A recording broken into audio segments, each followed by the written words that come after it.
you folks are planning to do anything special for your father, and you forgot about it, you might want to jump on the stick and look into even simply just spoiling them and doing whatever. It's tough to be a dad, especially Father's Day comes in this weird spot in the year. Mother's Day is kind of the tip of the spear of those holidays, right? So you get Mother's Day, and then the kids graduate from school, or roughly this time of year, right? Loose. And then it turns into birthday season. Of course, everybody's birthday seems to pop up this time of year, and the next thing you know, it's Father's Day. But Father's Day kind of gets lumped in with some of these other things. So I say, take a minute, give Dad a hug, tell him you're happy he's your dad, and do something nice for him.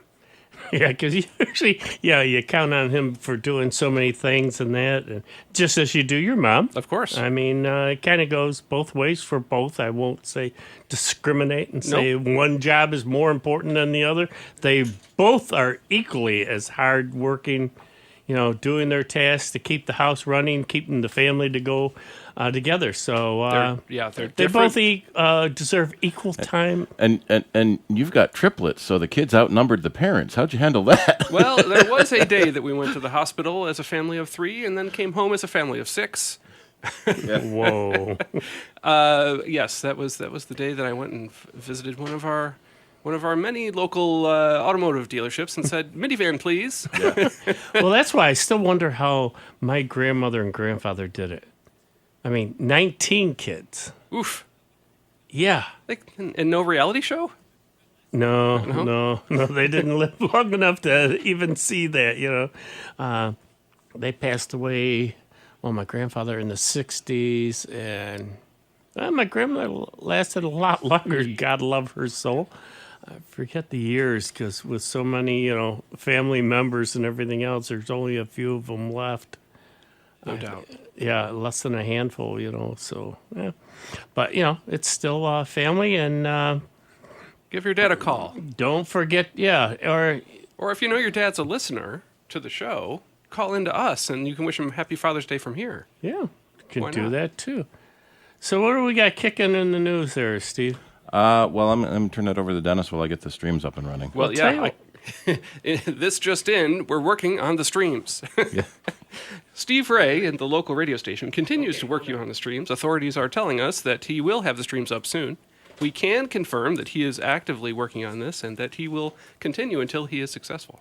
It's back to you, Dave. All right. All right. Yeah, no problem. Tell you what, well, he's straightening that out. Let's go to the phones and go to Larry. Larry, how are you doing this Saturday, sir? I am fine, sir, and happy Father's Day to all the fathers out there. Yeah, thank you, sir. Thank you, Larry. Same to you. And yes. I was on the apple cider meeting the other night, and I forgot to pose this question to Steve and the group, so I'll pose it publicly now. Okay. I am getting more pop-up advertisements on Chrome or whatever now that I know what to do with it. It has gotten downright sickening. And so I've gone into settings and done as much as I know to do in settings. But you go to some of these sites now, and the page is so split up with these advertisements. And it seems to me I wasn't that bad about 6 months ago. I don't know what's changed. I did do a Chrome update, but I can't figure out what's changed. Which kind of sites are you visiting, where you're noticing this more often? This is, let's see. I'm not in Safari right now. I'm in Google Chrome. Okay. Let's see. Where do I go to find out what version I have? Well, yeah. Tell me more about which sites you're going to where you're noticing these pop-ups. Well, for instance, I like to fly fish. So the other day, I'm always down at Awatka, and I'm checking the stream conditions, and I can barely get through it for pop-ups for this and pop-ups for that, or they're advertisements. I think, unfortunately, it's nothing you've done. It's not you. It's not just you. New pop-ups. It's companies are putting more and more ads on web pages. There's kind of a fight between subscribers and ads, And what's very annoying are websites that you pay a subscription and you still get ads. We thought we were paying a subscription to get fewer ads. Yeah. But What then we're they add more in. Yeah. Is that the sites that typically deal with news stories or that deal with weather or that deal with things that change often that people want to know about, those tend to be the places that people go most often. And the people who run those websites know this. And they are noticing that they can serve more ads per day if they put ads on those pages compared with others that might be used just for reference on a given topic. So the challenge is not only are they putting sprinkling ads, at the top or at the bottom. No, they're putting ads in the top, in the middle of the story, after every other paragraph. Some that follow you down the page as you scroll. Yeah, Right. yeah. And the part that kills me is when you get the same ad in 3 different formats as you're scrolling down the page, and it's enough to drive you crazy. 'Cause on the other half of that are people that put the ads up. Most of the time, ads are commissioned. Right. So if I put an ad on the system, I get some money. Well, 50 other people are doing the same thing, and there's only a So many So many slots. slots. and there's only so many advertisers. Yeah. So I put up the same ad that 6 other people did, and we all get our penny for it.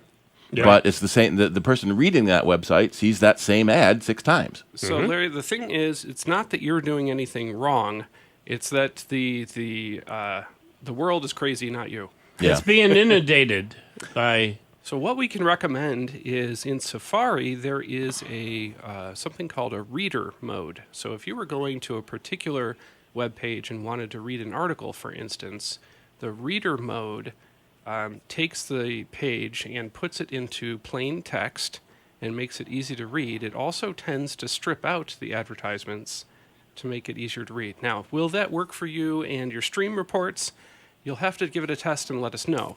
It works better on some sites than others. Yeah. There are also plugins that you can get that claim to be ad blockers, and some of those work better than others, and those will block ads on a particular browser that you have installed the plugin for, and that's another thing that you can try.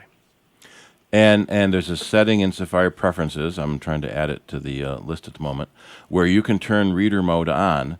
So if a website supports reader mode, it automatically jumps into reader mode. Oh, that's cool. The problem is many websites don't like reader mode because it blocks the ads. They don't show the ads. Yeah. The point of the website is to show the ads. Right. The website needs the ad revenue in order Yep. to keep rolling.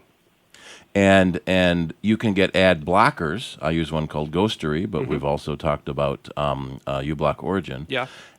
But again, many websites don't work when you have an ad blocker on. You'll see something that's, please turn your ad blocker off, because the website, that's the only way they can stay in business is the ads. And if too many people are blocking ads, then that site goes out of business. And Steve, I actually tried that a year or so ago, and then it's like half the sites say, okay, you got an ad blocker on, Yep. we can't do business. Yeah. And that's just almost doubly annoying. Yeah. So what the browsers are doing, and both Chrome and Firefox and Safari have started doing it, is they're putting tracking blockers built in so that other websites can't track you as you surf around the web, and that helps in marketing companies getting your information. But I almost worry that as a side effect of that, there's more ads coming up, because then it's a first-party ad on the website and not a third-party ad coming from somewhere else. Okay. Now, that being said, there is probably more than one source for the stream report information that you're interested in. Okay. I would say shop around. Go visit the page that gives you the best experience. Maybe you're never going to completely get rid of ads, but you can definitely pick the Yeah, one you'll that's never the get least rid of annoying. all of them. That's just a fact of life and being on the web. Right. It's sort of like watching broadcast TV. You know that there's going to be a commercial break, but you can always shop around, visit the website that has the fewest number of ads, and take your business there. Yeah, that's one thing that gets me too. Like you say, the TV ads. They don't do many at the beginning of the show, but towards the end, when you're waiting to see what's going to happen, They know. They inundate you with 5 and 10 minutes of ads. I swear, Yeah.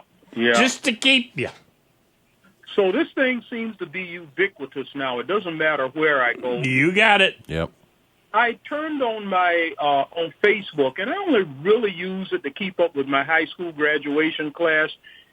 Everybody and their brother is there. I've got stuff there now that I have no clue who it comes from. It's just there. Mm-hmm. Yep. Is this the same problem, or am I missing something in Facebook that I need to turn on, turn off? What? It's sort of the same problem, and a lot of it was the intent for high school, college, class groups of people to get together who knew each other. But then the advertisers make personas and jump into that group, and a lot of times they'll post some relevant questions before they start spamming it with ads, because the group moderators don't usually say no ads. So if someone posts a real message or two and then starts posting ads, that gets them past the moderator. Damn, yeah. And then they get banned, but since they already placed the ad, that doesn't matter. Let's make a new fake account and spam somebody else. Yeah. Oy. Okay, guys, I knew you would have an answer. I'm almost to the point now where I'm beginning to wonder from the good old days when we still have 5 1/4-inch floppy disks, what's the point? I know things are progressing, but this sometimes is just almost to the point where I don't want to look. Well, we can make some parallels to the television industry and even radio before it, where it started out where there were broadcast shows that were sponsored by a company, and that became the ads. And then we got cable channels where you paid and got no ads. But HBO was like the first, pay TV service where you paid them and no ads, except now it's full of ads for their other properties. Yeah. And so we're kind of seeing that on the web now, is that many websites will let you pay a subscription and see less ads, sometimes no ads, but more often than not, it's less ads. And so the websites you really like, you can kick in, typically, $5 a month seems to be the common thing. But if you get too many websites at $5 a month, that's a lot of money too. Yeah. You're back to your cable bill. Yeah. Google used to have a thing, since Google is one of the biggest advertisers, they used to have a thing where you could pay them $1 or $2 a month, and they would block the ads at their end. And they stopped doing that. Right. Well, I can tell you what I've done. If you're a Mac person, you can open up an app called Terminal.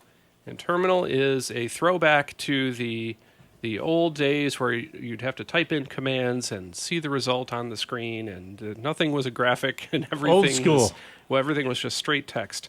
And you can type in a command that goes like this. It's called curl, C-U-R-L, and then a space, WTTR.in.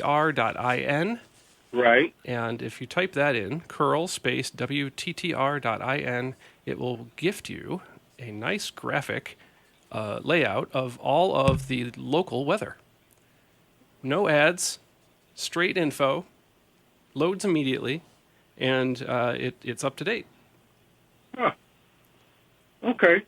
So that's that's a nice ad-free weather service, which is one of the very common things that people like to do.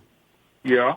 No stream reports. I can't help you there, but for straight up weather, if that's what you want to see, what's happening this morning, what's going on midday, what's going on in the evening for today and the next 2 days, that's a great place to take a look. Okay. Yeah. Well, I won't take any more of your time. I was just looking for some kind of solution, because it's just gotten to the place now that the ads are so bad that I lose track of where I'm reading, and I can't tell, is this part still part of the article, or is it part of the ad, or what? And I was looking at it last night, and I kind of lost patience and just scrapped the whole deal. I found a website, an article from Huffington Post from 2017 saying, yes, there are too many ads online. And now there's even more. Great. Okay. Well, thank you guys once again. Happy Father's Day to all of you, and I will continue to listen, and I am a happy supporter. Hey, thanks for that. Thank you. Mm-hmm. Always nice to hear about people who are supporters. I've got an app called Is It Good to Fly? Good to fly? Yeah. For UAVs? Yeah. Oh, that's cool. And so it just looks at the weather and says how much wind is it and is it going to rain? So right now it's not good to fly because 23-mile-an-hour gusts. See, I need that for bike rides. They have the same one. Good to bike. We're going to talk later. And there's good to fish. Good to fish. Good to hike. We could have told him. We could have told Larry. It's the same app with different names. Sure, where they just set the different windows of what's acceptable. Yep. Okay, let's go back to the phones, and we got Logan. Logan, go ahead. You guys mentioned about being able to say Happy Father's Day. My dad's a long-time listener, and he got me attached to the show. I was hoping you could say Happy Father's Day for him. Sure. Yeah, what's his name? Jason. Oh, happy Father's Day to Jason. Happy Father's Day, Jason. Thank you for being a long-time listener and for not only for listening, but for finding other people that you could add as listeners to the show. That's even better. Making our family grow, and, he brought you on in, too, so that's great. Tell other folks, please. Yes. Have a great one. You guys have a great day, and I greatly appreciate that. Thank you. Oh, no problem. Happy to do it. We like taking care, as we said. This is a family. And as Nick has said countless times, when you folks call in and become members of this station, you are part of the family. And, over the years, we've got a lot of folks like Larry and a number of folks that call in constantly there because they know they can come here every Saturday. Mm-hmm. Faithfully, every Saturday, we're here to answer your computer questions. And we only ask you a couple times a year to, help us keep the show on the air. And our members do because they enjoy it that much. And Jason is another one of them, and we appreciate that very much. It's true. So have a great day. You as well, sir. That's always nice when people bring it. That was how computer users groups started in the very early days. That people would come to a meeting, right. And if you wanted to come to the next meeting, you had to bring 2 people. That was part of the way to get in. Yep. Who do you know? Who can you bring? Okay, we got a little bit of time, so let's go back to the phones, and we got Elmer. Elmer, go ahead, sir. Hi, this is Elmer from the town of Greece.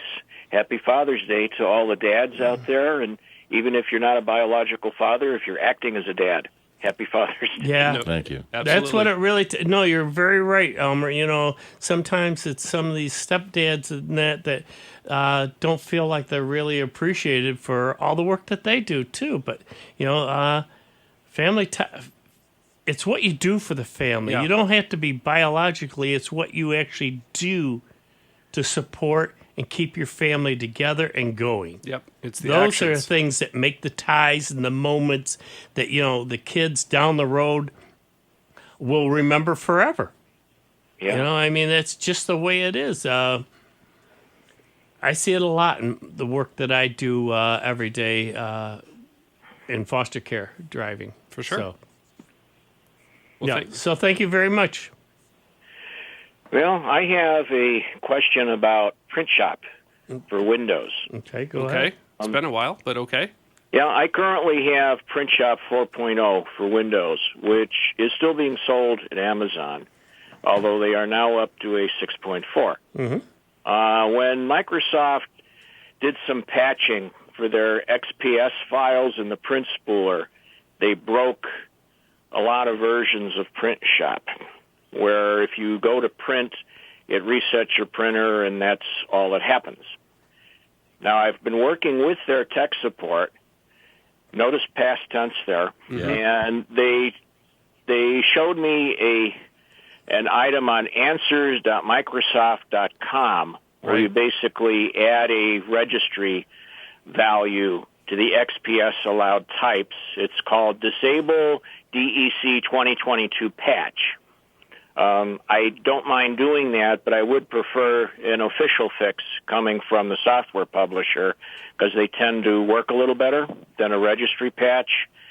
And suddenly the Encore software, who now owns Print Shop apparently, has stopped responding to me because what they were doing is I had several rounds of, we're working on a fix for this. Please check with us again in 30 days to see if the fix is ready yet.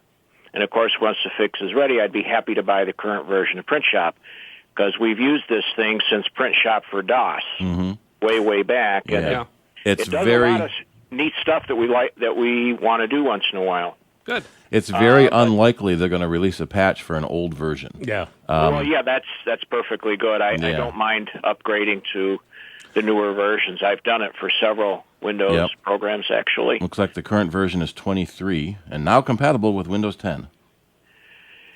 Yeah, there's also a version 6.4. There's apparently a forked development path. There's actually 2 paths for Print Shop.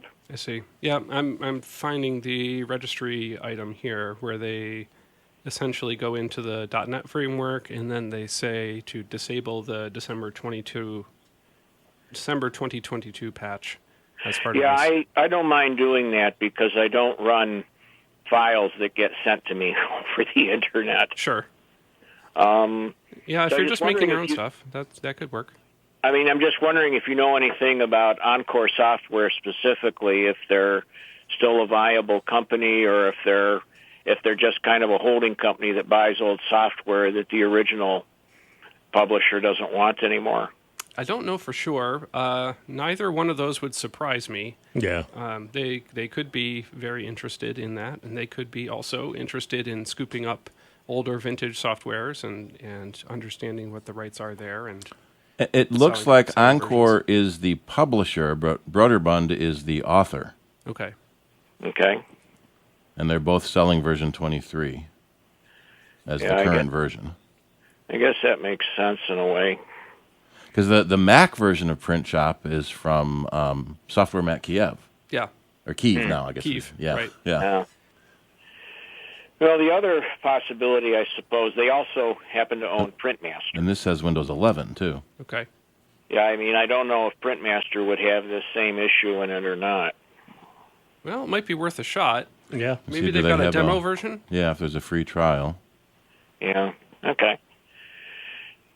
I've got something further on ads, too. All right, what can you tell us? This is an Android.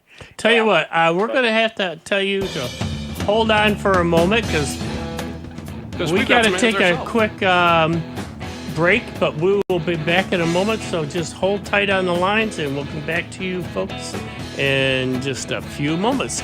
You're listening to Sound Bites on Jazz 90.1. We will be back in just a few short minutes, so stay tuned and don't go far. You can understand. More Sound Bites is next on member-supported Jazz 90.1. NBC News Radio, I'm Brad Siegel. President Biden is hitting the campaign trail today. He'll be in Philadelphia, where he'll address union members this afternoon, just a day after top union organizers officially endorsed him. On Friday, the AFL-CIO gave him their support and called Biden the most pro-union president in our lifetimes. Pennsylvania will be a key swing state in the upcoming election. The president also plans to survey the site where a bridge along I-95 collapsed. He'll do that by air as crews work on repairing the span. The Justice Department laying out systemic problems within the Minneapolis Police Department. Attorney General Merrick Garland detailed the findings of an investigation prompted by the death of George Floyd. He says the department engages in a pattern or practice of excessive force and unlawfully discriminates against black and Native American people. And the man accused in the Tree of Life synagogue massacre in Pittsburgh, Pennsylvania, has been found guilty of killing 11 congregation members. Brad Siegel, NBC News Radio. Hungry?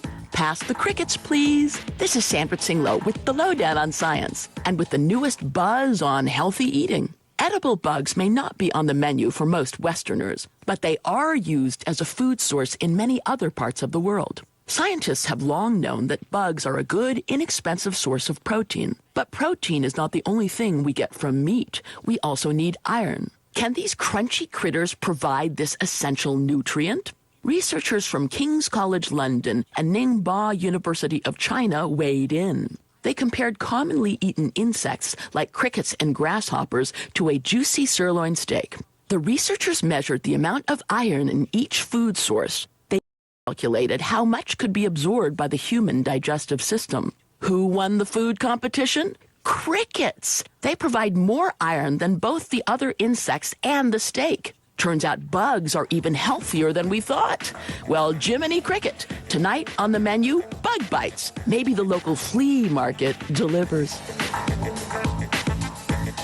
The Lowdown on Science is produced by LDOS Media Lab in partnership with the University of California Irvine Science Communication and 89.3 KPCC, and made possible with the generous support of the Fuse Family Foundation. On the web at LOHDOWNonscience.org.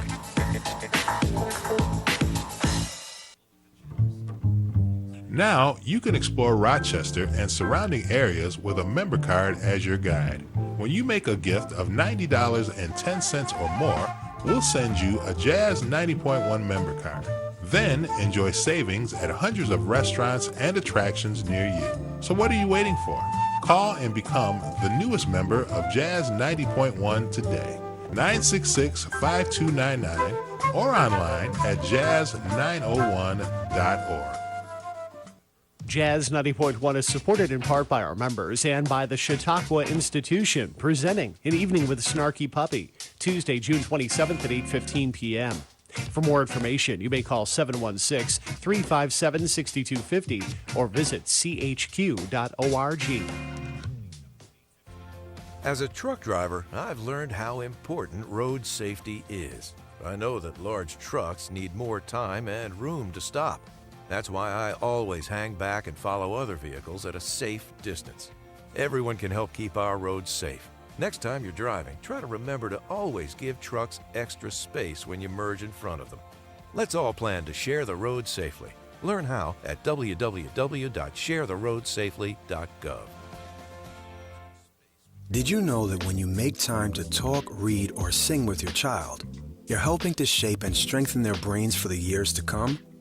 As a father, helping my child thrive is the most important thing to me. Each of us has the power to create a strong start for our children and to help them enter school ready to learn and succeed in life, starting from the day they are born. Visit talkingisteaching.org for free tips, resources, and ideas on how to transform everyday moments into magical moments for learning. Jazz 90.1 weather. Rochester has seen its 10th coolest June to date.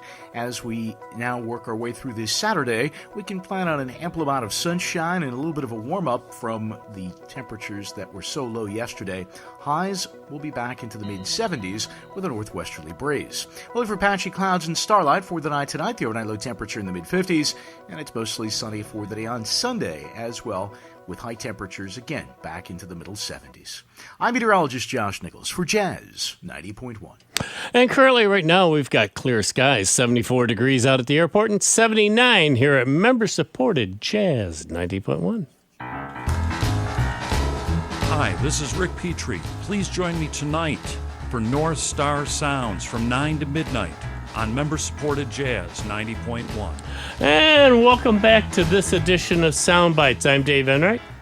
I'm Steve Ray. And I'm Dennis Worster. Kind of got you caught off I'm used guard. to be, I'm used to be third. All right, we're still got the gentleman on the phone, so go ahead, sir. Well, I wanted to add one thing about the ads. My wife and I purchased the ad-free version of Words with Friends. It's an Android app, and I suspect it's also available for iPhone. It really is ad-free. Oh. And you can actually volunteer to watch more, excuse me, more ads if you really want to get some coins, which will help you play the game. But yeah, a lot of my games do that. They stick ads in every now and then, and if you want to progress in the game faster, you watch more ads. Mm-hmm. Right, yeah. Yeah. Okay, well, that's good to know. Cool, yeah. Yeah, it is possible to effectively play the game. In fact, we play with a guy in Adelaide, Australia, believe it or not. So it's a true worldwide game. There you go.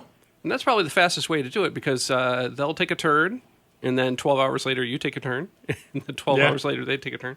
Yeah, exactly. Yep. Okay, thanks a lot, guys. All right, have a good one. Take care, you too.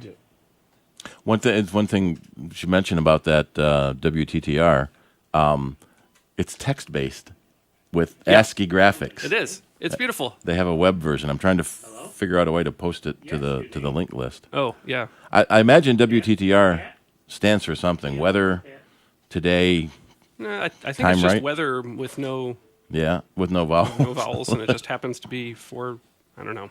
Yeah. There's only one T in weather, but maybe, you know what it is? It's probably, I think this is from some person in Europe.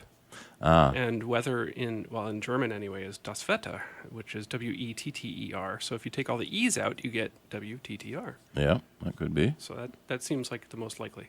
Okay, let's go back to the phone. We got Pat and Webster. Go ahead, Pat. Yes, this is an AOL mail question. When the new format came out a few years ago, you had an option to keep the old version or go with the new. Is that obsolete now? Probably, yeah. Yeah. You may want to look at a mail reader instead of using the AOL website. It'll cut down on all the ads that AOL sticks in the first place. Yeah, the junk that you're getting. Well, how would I work that out? What operating system are you running? What computer? My husband's using Windows 7, and I have a Chromebook. I don't know any Chrome-based mail apps. There probably are. But in Windows, you've got Thunderbird is probably the most common third-party mail reader. Windows Live Mail may already be installed. Use Google, Gmail. Well, no, I'm not saying switching. I'm not switching mail services. I'm saying a mail reader for her AOL mail. Oh. Well, sir, with that said, then you don't have a choice today. So the new format is what it is, right? Right. So if you use a mail reader, you can quite often customize the format as to way your mail looks. Right. Well, I'll keep that in mind. Another question. From what you know, would you say that when you get a mail and it has a link in it and it's, say for Target, you used to be able to see that right in the body of the mail. Now you have to copy and paste it and go to Google to open the link. Does that sound normal? No. It sounds like it's a security precaution. Yep. It is very, very dangerous to click on links in email because you don't know if they're a real message taking you to a real website. So are you saying it's better that you have to blue it and copy and paste it? Yes, but you shouldn't just go to that website. You should look at the address and make sure you're really going to where you think you're going. And that little padlock's on there, too. Yeah. So it could claim to be from Target, but it may not be. Yeah. I would paste it into a word processor so it'd give you a chance to inspect it before the computer tries to go anywhere. You see, not secure. Yeah. And so that's a big warning that it's a fake address and you shouldn't go there. Okay. The other thing you can often do is if you point to the link without clicking, right, it will pop up a little tooltip. Yeah, a rectangle. A little rectangle with the actual website it's going to instead of the website it says it's going to. Yeah, and that's a way to tell if it's real or what fake. the heck is that? And you look at it, and then you see, it's QVC or whatever. Yeah. Okay. Okay. Just a second, please. And so part of the problem is that so many fake web emails come out with fake websites. Yeah, and they look. Yep. If you had to, you'd probably be rightfully correct in saying, well, I swear it looked like the official site. It had all the watermarks and everything else like I'm used to all the time. www and blah, blah, blah. There's been a huge surge in the last few weeks in fake McAfee email. Sure. McAfee, saying that your McAfee subscription has expired. And it's fake, it's lying. You click the link, you go to a fake page, and they steal your money. Right. And I will say, unfortunately, AOL is a place that is common to receive these kinds of messages. People recognize that AOL is a a provider, an email provider that's been around for decades, and they target the AOL user base. So be vigilant. You're doing the right thing. Not to bore you with it, but on the 15th, a day or two ago, my husband was on the computer doing some search through Google, and McAfee came up and says, you've been hit. Right. Yep. And like you just said, that they're fake. They're making you we use Panda. We don't. And but we got out of that. Yeah. Yeah, that's the best thing. Just close that window. Yep. You're infected. Right. Yep. Yeah, and they use panicky words and scare words and big red text flashing. Whatever they can do to trick you into clicking that link and giving them the money. Hey, so it all fits. Yeah. Sounds about right, Pam. You got it. All right. Well, that's a wrap. There might be my husband just interjected something. On the new mail version, it puts up a little postage stamp, a little thumbnail, if you get a link with a picture in it. Okay. And then when you click that to make it bigger so you can see it, because this is just like a postage stamp, it goes to the right instead of more in the body of the letter. Does that sound right? Hard for me to know for sure. It doesn't seem bad on the face of it, but I don't know for sure. Okay. All right, fair enough. Well, thank you for your time. All right. Yep, Have a you're great welcome. day. Thank you. Bye now. It's tricky. I haven't personally been in the AOL mail viewer in I haven't quite a while. seen that in decades. I just logged into my Yahoo Mail in forever, and I have 914 unread ads. Oh, at least. Yeah. With links to more, I'm sure. Yep. Well, a lot of messages from Flickr. Oh, yeah, because Flickr shut down their free service, and then you had to start paying for it. So I stopped. I have so many photo albums scattered on so many picture services that were free and then stopped being free. Right. That's why I keep them now to Google. Google's not free anymore. It is for me because I have. Because you have a Pixel phone? Yeah. Yep. Well, that can That's be good. yeah, that's a good thing. So not right now I'm using Amazon. Right. Because I have a Prime subscription for everything else it gives me. Yes. Yep, I've been doing that because then it will show them nicely on my Echo Show 8. My Amazon Fire TV Yes. comes up, yep. It's nice to see pictures of my kids when I wake up in the morning. So I always wonder how it decides if it is truly random, what picture it brings up. Because I remember that was 20 years ago. Oh, Right. that was yesterday. Yeah. I think they are. This is just me, but I think they're trying to show you stuff that's from around this date. Even Yeah, from I would previous think so. years. Yeah. Yeah, relative to that on day. this day, because Amazon does that too. Here's what happened this year. Yeah. Or 6 years ago this day. Right. So Okay, let's go back to the phones. We got Christine. Go ahead, Christine. Yes, hi guys. I'm hoping you can shed some light on something. Okay. It's another email question. So I use Outlook, and I have a local ISP. Okay. And all of a sudden, like a number of months ago, when I send email, it shows, like, let's say in my outbox, I have one email to go out, but it's trying to send two.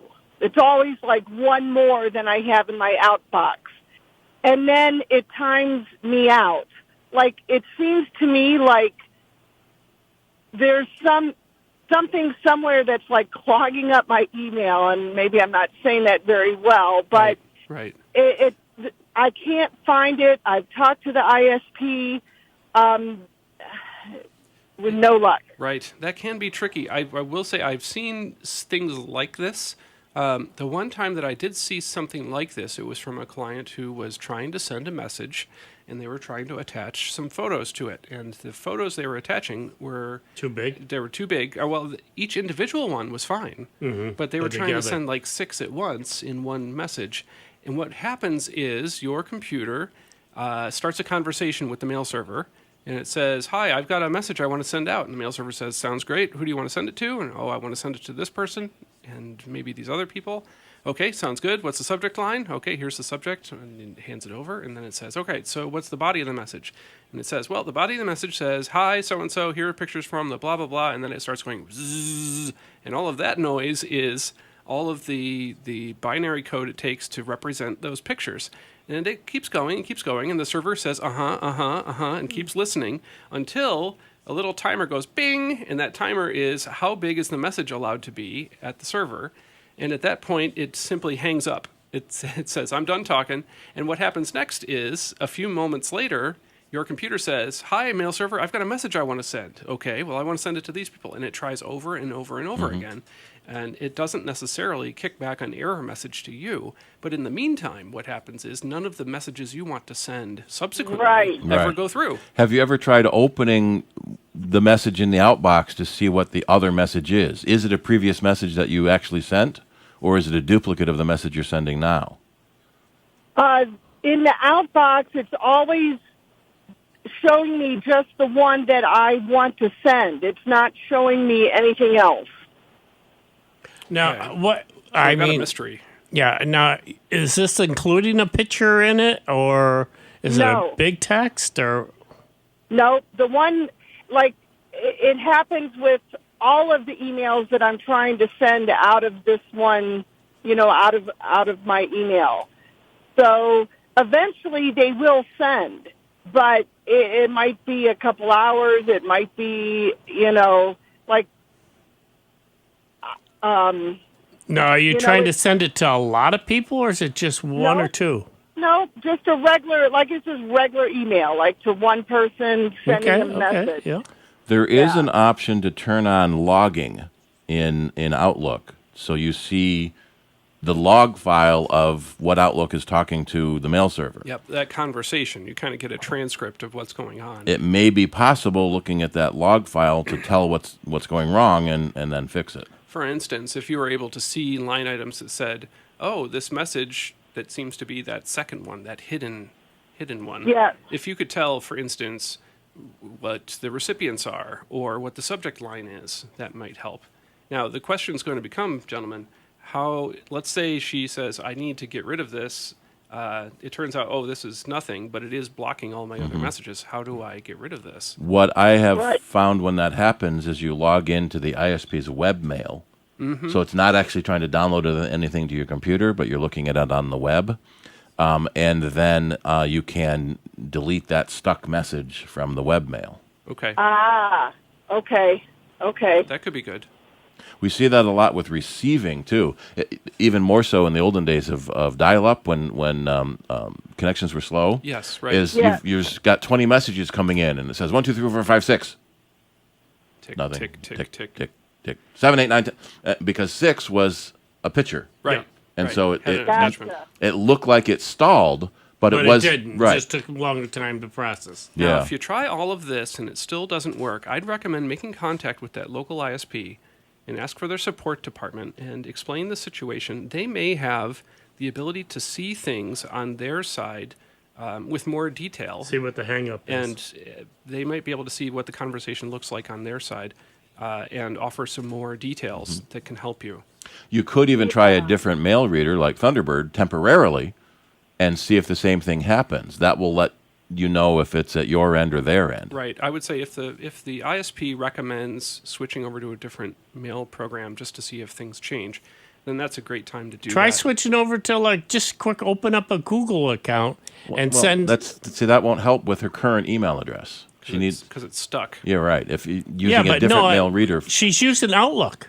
Yeah. The Outlook program, not Outlook.com website. Right. Oh, right. okay. So Microsoft has 20 different things called Outlook. It's true. Yeah. Yeah. I do have another email, a work-related email, and I have both of them hooked up to Outlook, right? Yeah.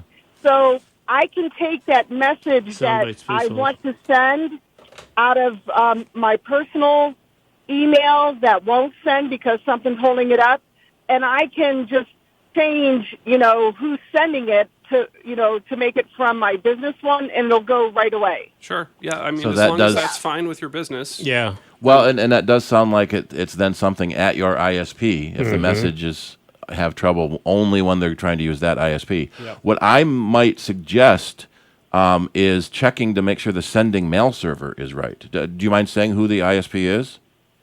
It's Lightlink in Ithaca, based in Ithaca, New York. Sometimes what we see is they change their servers. And so it used to be, smtp.lightlink.com, and now it's mail.lightlink.com. Yeah, check with them. Yeah, to see if they changed their changed server. anything. Yeah, it's worth a phone call to quick just say, hey, did you happen to change your ISP? Yes, the SMTP verbiage? sending sets. And so most of the time when a ISP does that, the old address still works, but then it forwards to the new address. For a period of time. And that could be what time is timing out because that forwarding isn't working anymore. But I'll tell you, I did call, and when I first got totally frustrated, and really, and then the guy was like, he looked at things and he couldn't help. Like, we couldn't find it. And so then months went by, and finally I'm like, okay, I'm so frustrated with this. I called again, and just really sadly, that gentleman passed away unexpectedly. That's so, yeah, they're just in damage control. They're just trying to, handle everything. So there is someone who, they're going to try to look at it again, hopefully, with what you tell me and what hopefully the one IT guy can help. We'll figure something out, I hope. So. Yep. I hope so, too. Good luck. Let us know, though. Oh, I will. And when let me ask one other thing. The log that you talked about, where do I go to see that? I posted a link on the soundbytes.org website. Okay. On how to turn that logging on in Microsoft Outlook. Wonderful. Thanks, guys. I appreciate all your help. Thank you. Yep. Have a great day. Thanks for calling. You too. Bye-bye. So now the big trick is remember to turn logging off. Right. Because then your computer fills up with logs. We Yeah. had one customer Big brought long text files. brought the computer in because the drive was full, and we found like 100 gigabytes of mail logs. Oh, boy. That'd been accumulating for 10 years because they never turned it off. Right. Well, good news. Good news. With one RM command, we can make that go away, and poof, you've got boatloads of space back. Yeah. That's good news. Yeah, one of our listeners said have her check the draft folder. Draft That folder, could be. Outbox. Yep. Yeah. Because sometimes I actually see it a lot on Google. You start a message and your mail reader saves a draft Thank you, for Andy, you. for that. Which is nice. Save a draft. That's handy. Then when you send the message, it's supposed to delete the draft. Right. Sometimes it doesn't. Yeah, no, it keeps it there in the bucket because it's so dumb it forgets to do With it. Outlook, the other thing I would do is try and maybe put it in offline mode, because if you put it in offline mode, then it's not going to try and initiate that conversation with the sending mail server. And that may... Then you can look in the outbox. You and see may what's be there. able to see both messages in the outbox at that point. Yeah. Depends upon how that version of Outlook was written. Do they take it out of Microsoft? Yep. Do they take that line item representing that mail message out of the list as they're sending it, or do they wait until it's known to be sent and then take it out of the list? Depends on what week of the month it is and what update they're Or working which on. product manager they were trying to appease at the time. They destroyed. 'Cause most people never see the outbox because the mail goes so fast. Right. You never notice there's an outbox there because it disappears when there's nothing in it. Yes. Well, the one thing lately that's really ticking me off with Windows, though, is I've got two machines with Windows 11 on it. Okay. No, I'll take that. One's got Windows 11, the other's got Windows 10. And it's got the stupid voice. Mm-hmm. So I go to, launch a program. Yeah. And it starts talking. It says, well, turn it off. I go to where it says turn it off, and it's turned off. How do you turn off something that's already turned off? Turn it on, You reboot, then go back and turn it off. You gotta go to Windows. Been there, done that at least 3 times. You go to the start menu. You go to Windows, Settings. You go to Haunting, and then you switch it to off. No, I just get so frustrated. You swing 180 degrees and go onto the Unix box. Where you turn your speakers all the way down. I've done that too. Yeah, I've turned the speakers off. It's easier than to listen. You're now opening this program. Or, you go to shut it down. Do you really want to shut this down? Well, I wouldn't push the button if I didn't want to. Now, this is not Cortana. It's something else. No, it's just Windows. Windows. Every time you I click on a program to open it up, it tells me, and it'll read some of the things that it's doing. That's the accessibility voiceover options. Yeah, no. Apple calls it voiceover. Yeah, right. No. It has a built-in screen reader called VoiceOver. Yeah. Screen reader. Yeah, no, that's... If you want to learn how to use VoiceOver, press it. Screen readers off too. Yeah. Wow. They just did something and it's just an update. Have you tried turning it on? Maybe the switch is backwards. Yeah. Seriously? Yeah. Have you tried turning it off, Mac, on again? Yeah. How many times do you want to know? Besides Italian street gestures at the screen. Have you determined if it flies yet? out the window. It's getting pretty close, and it's up on the second floor. Narrator. Microsoft calls it narrator. Yep. No. Something in one of the updates did it because, like my wife's machine doesn't do it. She's got Windows 11 or Windows 10. No, hers is fine. Doesn't do it. You should call into Soundbites, and then they could answer your question. Well, there's other people saying the same thing's happening to them. So you're not alone. If that Good helps. news. Oh, that It's not just in your makes head. me feel so good. It's not in your head. It's not just your machine that's Especially haunted. this head. Yeah. Yeah, no, and it just all of a sudden started up, like I say, with an update. Oh, gee. Here's one from 8 years ago. Someone asking the question, narrator won't turn off.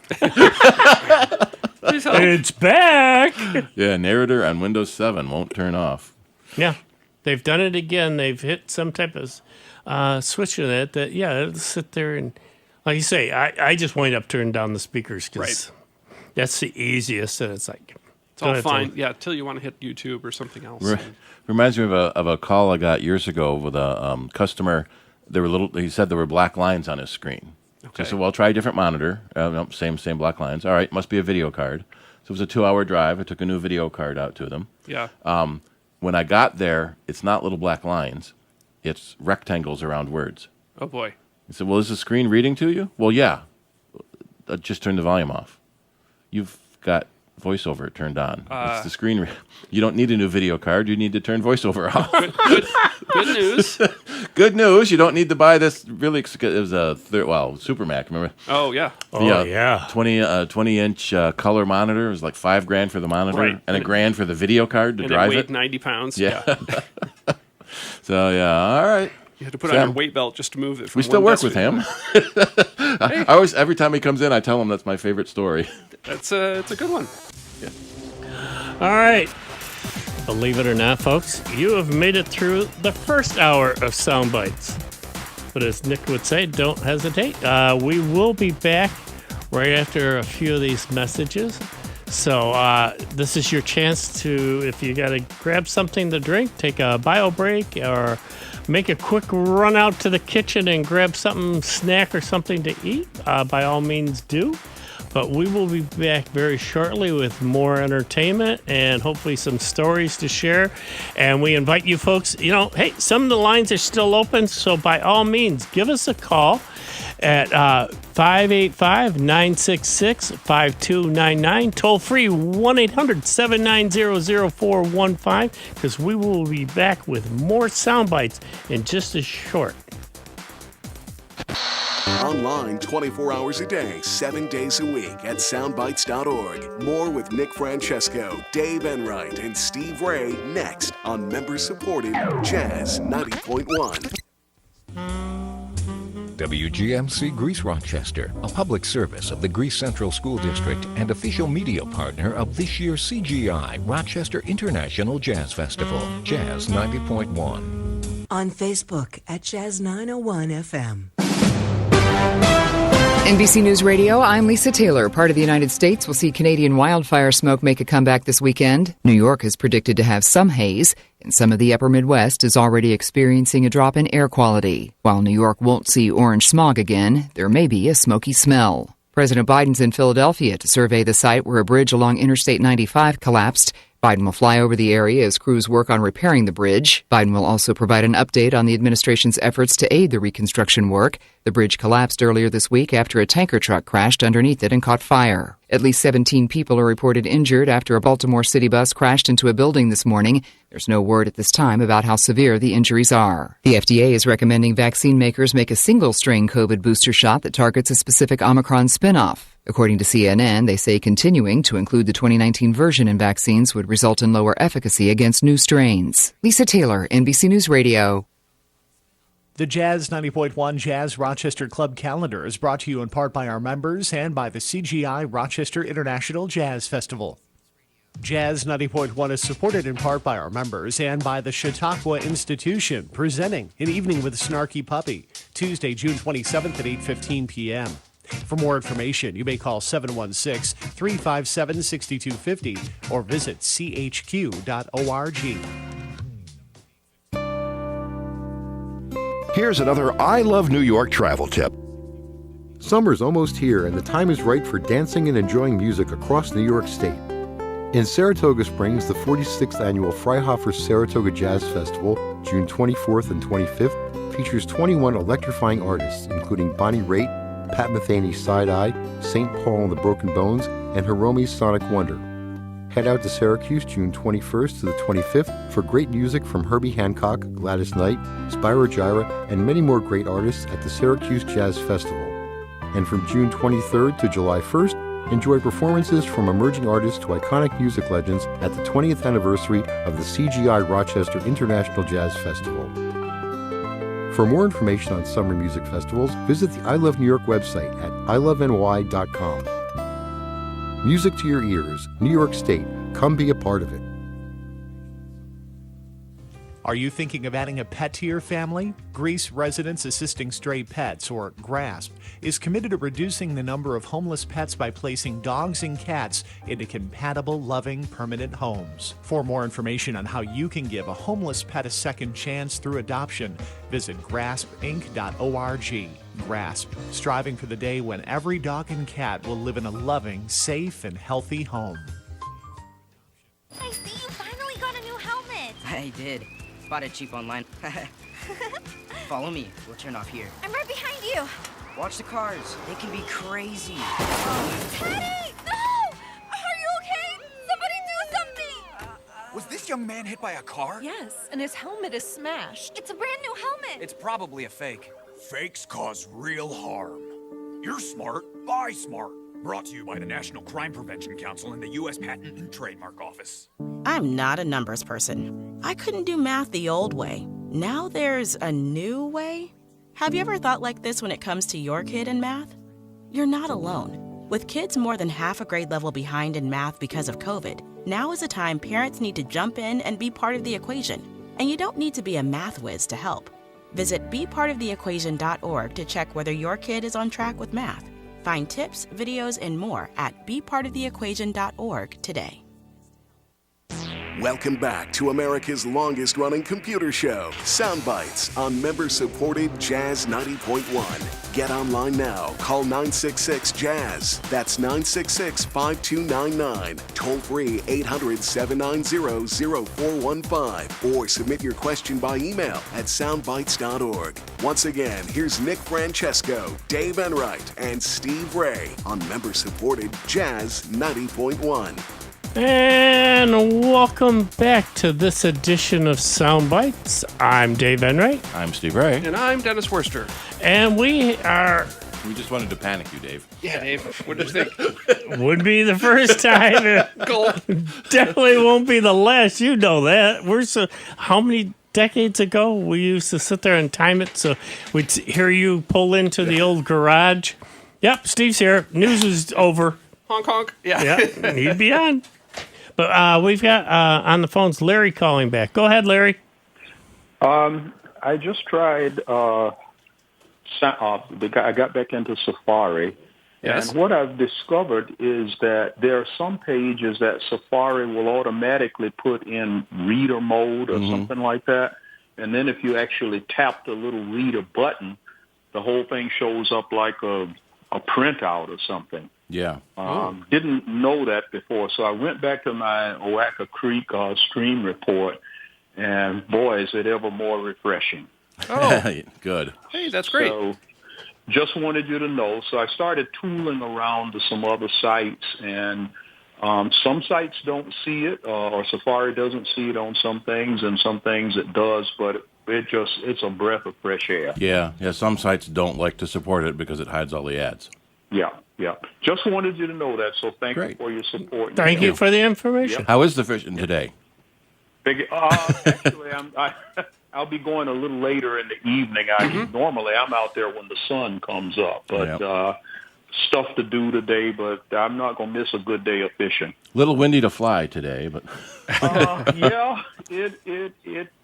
I've been out there in worse. Yep. I've been out there on some days when it just blew the fly right back in your face. But that's no good. That's no good. But the day is manageable. There you go. Yep. All right, have fun, sir. Yeah. Yep, thank you. Bye-bye. All right, we did. Nick also got back to us and Okay. Was saying that young lady with the mail issue. Yes. What she might want to do is also clear her cache. Okay. Clear out In the Outlook? cache, and there might, in Outlook, that it might be stuck on something. So go ahead and clear out your cache and see if that helps with the problem. Interesting. Okay. So they're saying, according to Microsoft's support website, items from an Exchange account are stored in the Outlook cache. If the cache becomes corrupted, it may cause synchronization problems with the Exchange server. Aha. To solve this problem, you can empty this cache so Outlook can download all the items in your Exchange account again. All right. So let's see. I'm finding one pointing to the local app data folder. Right. In the So it depends if navigation she's pane- using Exchange or IMAP at the other end, and she probably doesn't know. I'm guessing if she's using an independent ISP, they are not likely to be an Exchange provider. I'm guessing they're probably using IMAP. Yeah. So this may help. In the nav pane, control-click on the Exchange folder, then click Properties. In the General tab, click Empty Cache. All right, so if it's an Exchange provider, then that would work. If it's an IMAP situation, that may or may not work. Yeah. Okay, good to know. We'll Thanks, post- Nick. Thank you for listening, Nick. Yeah. So let's go back to the phone. We've got Alan from Durham, North Carolina. Go ahead, sir. Hi, guys. How are you? Great. Well, how's things thank you. down there? There ain't nothing down here. You guys have no idea how rich a life you have up there. We've got friends in Wilson, so we drive through there every now and then. I've got a Yeah, friend. I know people there. Good, good. Question. Yes. And I don't hear Nick on the phone here, so I guess maybe he's not there today. No, he's not here today. He took a well-deserved Saturday off. Well, this is kind of a Nick-related question. We'll do our best. He was talking about he has automatic bill payers or some kind of computer bill payers, so he doesn't have to write checks anymore. Okay. And I looked at some of those, and it looks like you have to do the same amount of work with them as you do with writing checks. You've got to enter all your stuff every time and send the payment every time. Are there any that you know about that'll just pay your checks and you don't have to do anything? Most of the time, you just have to enter your information once, and then... Usually with your bank, right? Yeah, well, a lot of banks offer bill payment services built into your bank system as well, and then I never saw that. then you fill in, your water bill, electric bill, whatever, Power bill, yeah. power bill, and you just say pay now. A lot of times, those Actually, there's another thing you guys say that we don't have. what bank is it offhand? It's Truist. Yeah, we don't have that bank up here. That's true. Yeah. But what you can often do is those specific companies you want to pay often have an auto pay built in at their end, where you put your information in once. Yeah, each company. So say like your gas and electric or your water utilities. Usually you can go to them and say, can you put me on auto pay? And what they'd want is your banking information. So you supply it to them, and then you might get in the mail or an email, depending on which way you want to do it. They'll send you a notice, say, okay, well, on this date, we're going to subtract this much money from your account for water bill. And you have to make sure you find a trusted provider because you're giving them your bank account details. Yeah, so you want to make sure, you're setting it up with that particular company. Because, up here, I mean, most folks have RG&E, what we call our local utilities is RG&E and the Monroe County Water Authority have it do it auto pay, and they just automatically, they let you know what day they're going to take it out, so it's no big surprise to your checking account. But, it's done automatically, and you don't get these notices, oh, well, we're going to shut you off for non-payment. No, we don't need that. Okay. I'll give it a whirl. Yeah. Yep. A lot of places will do that. I mean, even up here, car dealers, bank loans, and everything else. If they can get it, it's to their advantage because they know automatically they're able to go to your account, draw the money out, not waiting for you to snail mail the a payment in and get it whenever you do. A lot of times, especially newer companies, require online automatic payments. If you want to get the lowest rate for a Yeah. loan, Yeah. the one they're I advertising. mean, up here, I used to mail out so many things. Yeah. That's why the post office is having financial difficulties because so many folks have gone to auto pay. Well, and I just found that Truist Bank uses the Zelle platform for bill payment. So you can do automatic bill payment from your bank. Yep, and Zelle is trusted. I've been using that quite a bit. Somebody bought them. They started out independent, and one of the banks bought them because, hey, Right. that's a cool idea. Yeah. And now a lot of banks are aligned. So you can do it on their website or with the Zelle mobile app on a mobile device. Well, so help me, I couldn't find it, but I'll take another look. Okay. Yeah. Or just give your bank a call. Go in there and sit down with them, and maybe they can walk you through it. That's an idea. Wow. Yeah. Face-to-face interaction. Yep. No, it's the kind of thing that makes your life a lot easier. One fewer thing to worry about, and it's true that you do have to give up. Either if you're going to the vendors themselves, you do have to give them your bank account information and your routing information. Take your checkbook with you so you have that information. Yep, right at the bottom of your checks. Oh, and Tourist is one of the owners of Zelle. Oh. It's a conglomeration And it makes of life 6 so banks. much easier. It's affords you the comfort of knowing that it's taken care of, and keeps your credit rating up there good. That you're paying on time and everything else. Well, the thing is, I was in the hospital for a while, and I was kind of nervous about that. Yeah. Yeah. Well, it would eliminate the worries. Yep. Sounds good. Especially with All things right. that are pretty standard, Common. Gas, electric, cable, phone, internet. All your typical stuff. Yeah, credit cards and all that other stuff. Well, that's another thing. Credit cards is great because if you can make a regular payment, that keeps your credit rating good. You're not making any you're late not getting fees. hit with late fees. So, and you can, even if you just you can usually tell the credit company, hey, just even take out the minimum payment by default. And if I make a larger payment to pay it off, that's great. That's my good. But let's say maybe I end up in the hospital. Like Yeah, the and caller's talking about. Oh shoot! Stuff And all of a happens, sudden- right? So yeah, that way you're covered. You at least know the minimums there. You at least know your account's in good standing. Even if you've got a small balance, it's not the end. because life does happen. That's true. That's true, and it gives you Yeah. fewer things to worry about. Just found Truist Very Bank was founded in 1872 in Wilson, North Carolina. That sounds about right. I'd buy that. Yeah, 151 years ago. Wow. Goodness. Was it Americans think 100 years is a long time, and Europeans think 100 miles is a long distance? Way. Yeah. Okay, then. All right. Yep. Well, have fun down in Durham. Thank you. You usually hear people from Raleigh, not from Durham, though, but it just Well, it's usually Raleigh Durham. Yeah, Raleigh I mean, Durham is like it's- one thing. Yeah, it's one side of the city or the other. Because Those I are used to always- have property down in Pinehurst, which is just a little south of Raleigh Durham. Those are always the people I hear about. I don't have a lot of relatives in that area, but the people who get half an inch of snow and everybody freaks out. And I went down there and I was driving through to Florida, and I said, "Well, what's going on down here?" And one thing I noticed is on their highways, the highways are completely flat. They don't crown the roads where the center of the traffic is higher than the edges. If you let the water run off and things, I'm like, oh well, plus, I'm sure they have no plows or anything else to. Yeah, handle this no, sort of they're thing. not prepared for it. Our friend Scott, Yeah. that listens to the show, is down there in North Carolina, and it's just different. Yep. unique. And that explains why they get just enough to cover the ground, and they freak out and go buy milk and eggs and. We usually end up at that Cracker Barrel right off 95 in Wilson. Oh sure.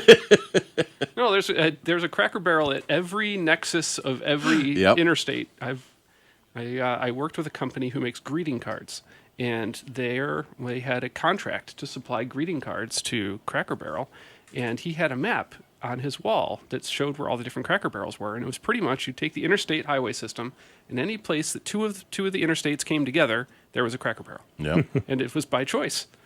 Well, there you go. All right, let's go back to the phones. We got Steve from Greece. Go ahead, Steve.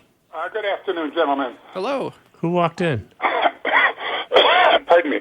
I am working on a friend's computer, lives in Chicago. I'm working through TeamViewer. Okay. She has half a dozen Word documents that she's saved to the desk, Windows 11. Okay. She's saved to the desktop. All right. She can't delete them. they will not delete at all. I've gone in and deleted them from OneDrive. I've tried to change the properties to give me the properties are grayed out. Are these Word documents that she created herself? Yes. Okay. Have you tried doing it in safe mode? I have not. I'm not sure I can get to her through. Yeah, Oh, right. you can't. She'll have to do it in safe mode, and then that's not. I don't even know if TeamViewer will work in safe mode. That's the thing. That's not going to happen. I am seeing a mini tool on how to force delete a file that won't delete.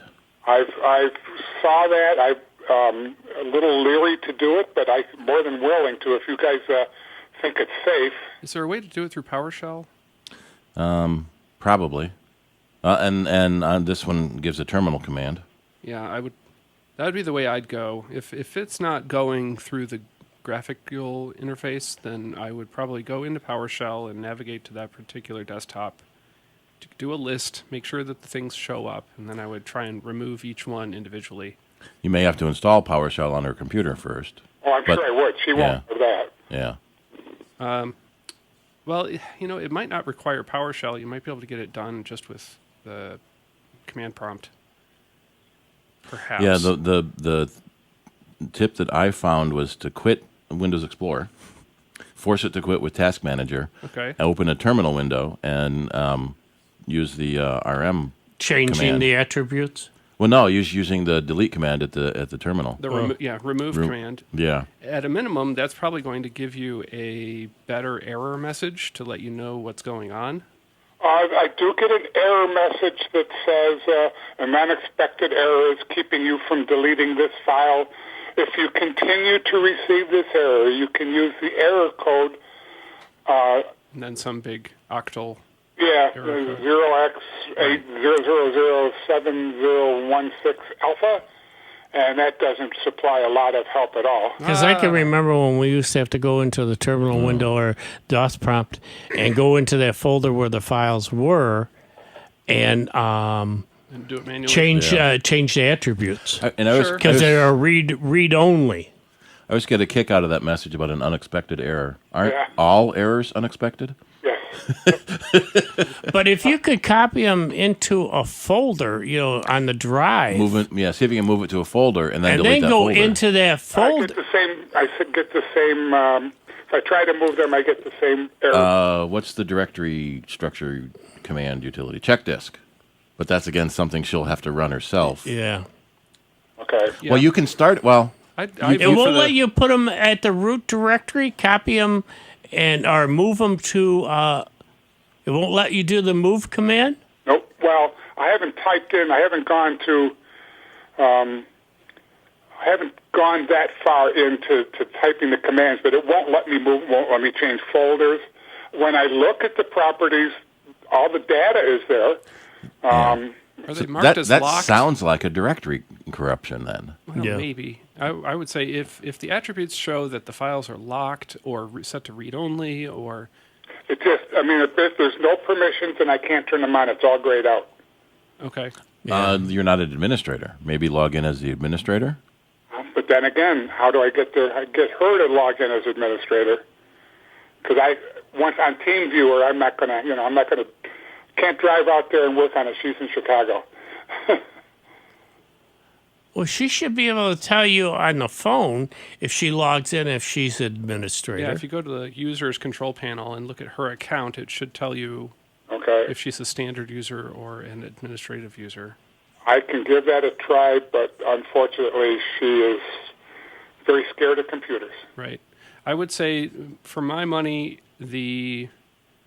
Number one, make sure that it's an administrative user you're working with, because chances are good if it's a standard user, there may be something blocking you from dealing with these. And secondarily, log into some kind of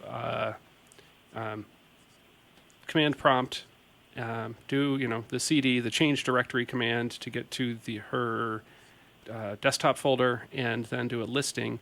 There's often a way to do a listing that will give you more details about particular files.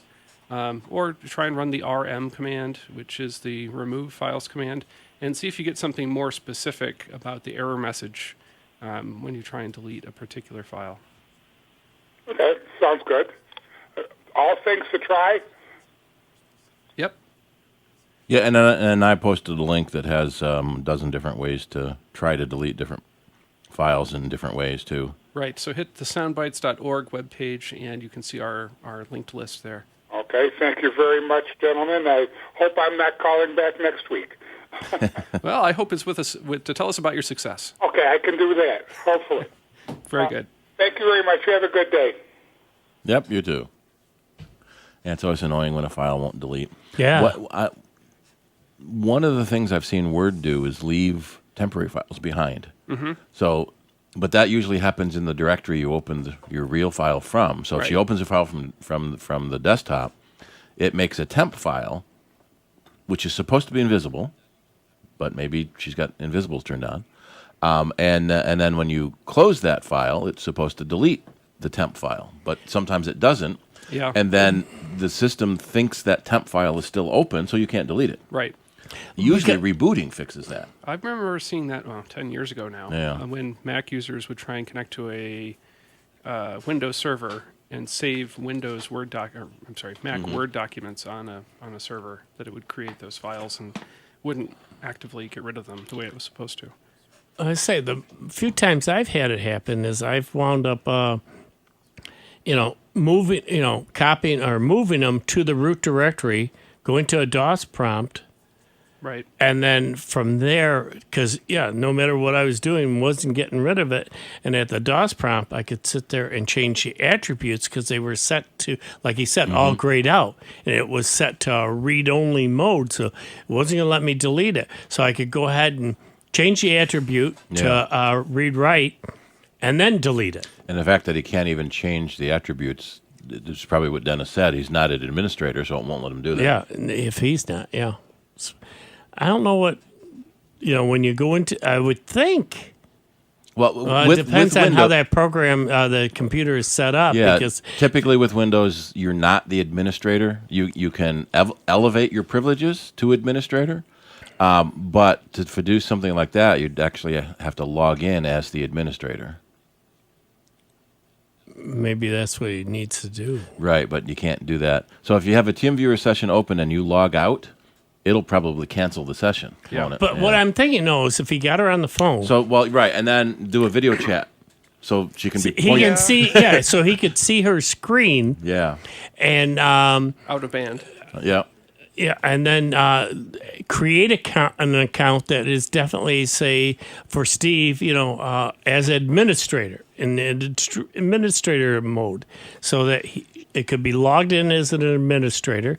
Because if she's in, just standard mode, that's great. Because then that way she can't mess it up as much as she's got fears of the computers. Everyone That's should always great. Everyone should always run normally in standard mode. Which mode. I would say keep. And then have her create this mode super user, an administrator, and then log it in, and then have Steve log in to that account, and it would give him more rights. Yep. But he could do a lot too with just the team, instead of getting into the computer, just go in via the phone and see her screen and walk her through that too.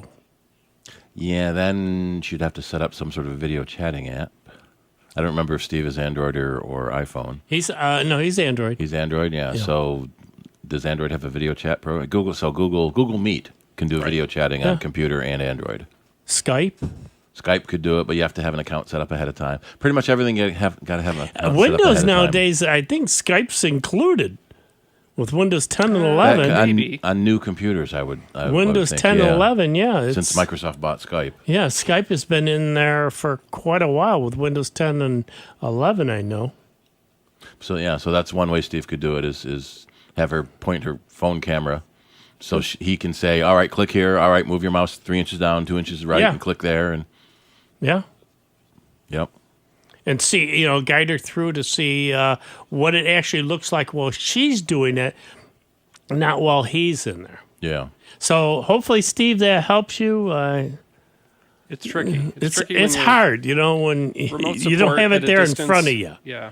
And, we're doing the best we can to visualize stuff at times, and it's like what people will describe to us and what's actually there. Oh, here's something. What's that? Run, you can go to, I'll find a good link for it. Start, type CMD for command line. Yeah. And then in the menu that pops up, there's a run as administrator. Yeah. Sure. And then he'll have administration privileges and might be able to delete the files. So if you pick run as administrator and you are logged in as an administrative account, then you're good. If you do that while you are logged in as a regular standard user, it's going to prompt you for administrative credentials. Yeah, and you're going to have to type those in. May or may not have. Now, here's the thing. My gut says if this lady in Chicago was the sole user of the computer, chances are good there's only one user account to find. And I don't know if Windows will even allow you to set up a computer with only one account and have the account not be administrative. Yeah, that's usually the default for Windows. Right. But Windows has been pretty good lately about it being a standard account, and you have to elevate as administrator privileges in the same account with the same password. But by default, you're not running as an administrator. Well, that's a great way to do it for security. Yeah. But I imagine Windows. At some point you have to provide credentials. Now, do you use the same password for both? Yes. Okay.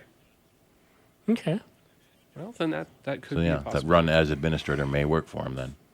Right. And then he can do that from a TeamViewer session because it's not logging out and back in again. True. Again, like I said, if he uses Skype or that, set it up just to double check, to save all this frustration. Because since he is dealing with somebody that is very novice and a little skeptical in playing around with computers, at least he can see what's on the screen and walk her through it to get him at least the admin privileges. Because setting that up is relatively easy. And then she could just sit back and, restart the computer, comes up with 2 logins. Right. Just select the admin one, and then Steve can log into that one. Yep. It's supplying support remotely is tricky. Yeah. Now, luckily, the tools have gotten a lot better. And the bad guys are doing it so easy now. Right. That's why you got to work with somebody you trust. Yeah. All right, folks, that music tells us we got to take a short break here, but don't go too far. And we've got somebody just calling in right now on the phones, but, we've still got another half hour soundbite. So pick up the phones, give us a call with your questions. We'd love to hear from you.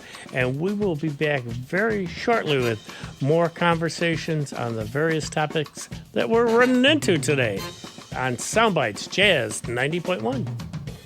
It's America's longest-running computer show. Back to more Sound Bites with Nick, Dave, and Steve. Next on member-supported Jazz 90.1.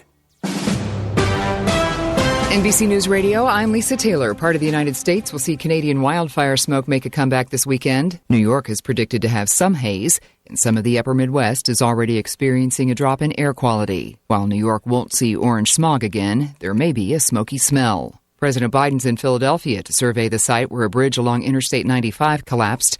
Biden will fly over the area as crews work on repairing the bridge. Biden will also provide an update on the administration's efforts to aid the reconstruction work. The bridge collapsed earlier this week after a tanker truck crashed underneath it and caught fire. At least 17 people are reported injured after a Baltimore city bus crashed into a building this morning. There's no word at this time about how severe the injuries are. The FDA is recommending vaccine makers make a single-strain COVID booster shot that targets a specific Omicron spinoff. According to CNN, they say continuing to include the 2019 version in vaccines would result in lower efficacy against new strains. Lisa Taylor, NBC News Radio.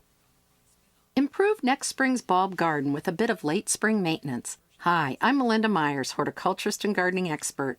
Digging, dividing, and replanting will help improve the beauty and performance of many spring flowering bulbs. This can be done in fall as we plant our new bulbs.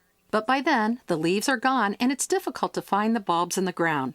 So move this task to late spring as the leaves decline. Carefully dig declining and overcrowded bulbs. Use a flat-tine garden fork or shovel to carefully lift the clump of bulbs. Carefully remove the soil to make separating the bulbs easier. Replant the larger bulbs in properly prepared soil. Discard the smaller bulbs or plant them in a location where you won't mind waiting a few years for them to reach flowering size. Discard any rotten or soft bulbs. Replant healthy bulbs immediately or store them in a cool, dark location for fall planting. Check out our website for this and other gardening tips.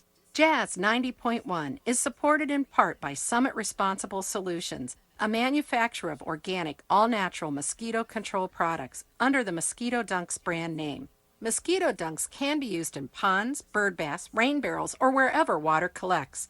Non-toxic to people, pets, fish, birds, and other wildlife, mosquito dunks are available at local and national garden centers everywhere. Information on how to control mosquitoes can be found at summitresponsiblesolutions.com. Jazz 90.1 is supported in part by Wild Valley Farms, which make organic, all-natural, sustainable wool pellets for the moisture-holding ability of soil. Wool pellets are made from 100% raw wool and can be added to the soil of indoor and outdoor plants for water retention. Wild Valley Farms wool pellets are available online at wildvalleyfarms.com. More information on the benefits and how to use wool pellets can be found at wildvalleyfarms.com. Unused prescription opioid pain medicines can spell trouble. They can spell risk if taken by someone they weren't prescribed for, harm if accidentally taken by a child or pet, or overdose if they're not used as directed. Safely dispose of opioids before they can hurt your family. Find a drug take-back option such as medicine drop boxes. You may find these in your community at local pharmacies or police stations. Visit www.fda.gov/drug disposal. And now your Jazz 90.1 weather. Rochester has seen its 10th coolest June to date. As we now work our way through this Saturday, we can plan on an ample amount of sunshine and a little bit of a warm-up from the temperatures that were so low yesterday. Highs will be back into the mid-70s with a northwesterly breeze. We'll look for patchy clouds and starlight for the night tonight. The overnight low temperature in the mid-50s, and it's mostly sunny for the day on Sunday as well, with high temperatures again back into the middle 70s. I'm meteorologist Josh Nichols for Jazz 90.1. And there are a few clouds out there right now with 73 degrees out at the airport and 77 here at member-supported Jazz 90.1. This is Matt Shackelford. Join me or Rick Petrie on alternating Tuesdays from 9 to midnight on member-supported Jazz 90.1. And welcome back to this edition of Sound Bytes. I'm Dave Enright. I'm Steve Ray. And I'm Dennis Worcester. And I forgot who we got on the phone. Oh, come on, Dave. Go ahead, caller. I thought we had somebody, but we finished. They dropped no out. Wonder you forgot the name. We finished Steve and his friend. Yeah. He does that a lot. Yeah. I got a friend. And you know what? Notice one thing. I won't say it. It's always good.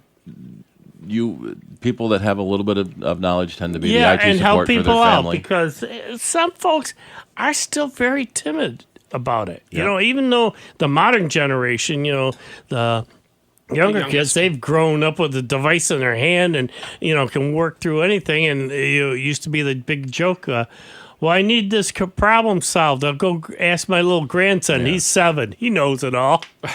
The TikTok that I saw yesterday was from a guy a little bit younger than me who had his daughter on, and they were recording a podcast together. And she was asking how you were using the internet in the old days, and and what you did before that. And he was explaining that you could look things up online, but before that you'd have to use books. And he was explaining that before the internet you'd have to use, and he said, and there would be people that would come door to door and sell you this giant collection of books. And she'd say, okay, so you get all these books. Do they have all the questions in them? So you look up your question, and then it gives you the answer. No. There's a question. The books would have letters on the spine of them, and you'd have to. The first one would be A, and the second one would be B, and C, and D, and you'd have to go and open it up. And the first one you go to E for elephants, and learn about elephants. And she was coming at it from I have a question about this. Here is my question. And he was coming at it from, here are the subjects. Because that's the way we do it now. We type in the question and get the answer back. Links back. Yeah. I read an interesting comparison. It was Steve Gibson, chatbot, and you ask a question and you get plain English paragraphs back. Right. And so they called it a clever regurgitator. Yeah. So you type a question into Google, you get websites that may have an answer. You type this exact same question in the chatbot, it looks at the websites, pulls the relevant text, and gives you an answer as in the form of an essay that kids are already trying to sneak by in school. But so it's a clever regurgitator. Oh, and that brings up something that we talked about before the show. Yep. That at Apple's big announcements last week, they never said the words artificial intelligence or AI. Yeah. They said machine learning a couple of times. They did enhanced search algorithms, things like that. And I was watching a video from Marques Brownlee about Google and their last I/O. Every 5 seconds was AI this and AI that. Google is now an AI company. But that's the wrong word. It's not artificial intelligence. It's not the intelligence we think of. It's collating information and providing an answer based on the information you've read. Right. Which I suppose can be a weak definition of intelligence. But it's regurgitating things it knows. And it's been taught so many things that it knows a lot, but it's not really an independent thinker. No, it learns through repetition. Yeah. It's more like autocomplete. Yeah. In that it's making, here's what's the best guess about the next word to put in the line here. And based on what it's been exposed to. What it's seen before. Right. How do I? You ever play that game in Google? You type "How do I" and see what the suggestions are. Oh, I see the celebrities that yeah. have to answer the questions for, like, here are the top hits about, and it's does Jason Momoa, and yeah, it's like drive a Ford, and you type another character and the suggestions change. Right. Keep going, yeah. Most of those so I just typed "does" and the second one is "does he like me?" Steve, does he? I don't know. Most of those. Oh, does an eel have bones? Oh, now that I want to read. Hang on. Does an eel have bones? Most of those suggestions are other people's questions. Right. And the short answer is no. Eels? But does he like you? Yeah. Does the eel like you? Or the bigger question. Yeah. If a fish bumps into the side of the tank, does it cry? No, it just says damn. Does a beaver look at a running stream and say, "Oh, hell no"? Oh, I don't think so. Not this again. Not on my watch. We don't do this here.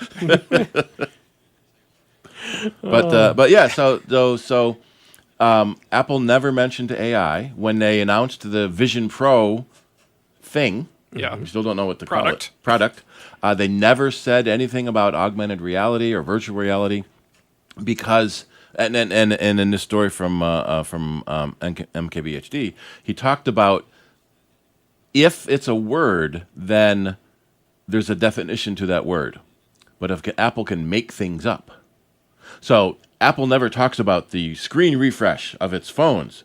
They have ProMotion. Right. And this ProMotion is really better than last year's ProMotion. Well, that's a word you can trademark. Right. It's a trademarkable word, and they can control what the meaning is. Right. Rather than, so and that's actually a big argument now. What is virtual reality? Well, that one's kind of known. You put the glasses on, you're in a virtual environment.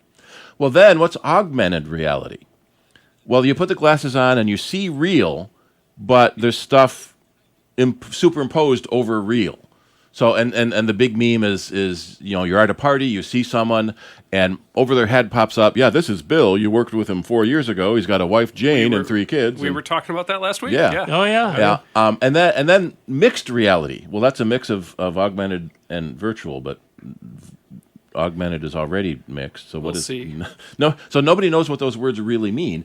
And the companies that make products, like the HoloLens and the Quest and the Sony and the Gear VR, things like that, they have different definitions of the same words. So nobody knows. But Apple's going to patent Vision Pro using the R1 Reality Pro engine to monitor all the sensors. And that implies that there's a Vision non-Pro coming, which we all expect. Probably. $3,500. No, the HoloLens starts at $3,500 for the cheaper version.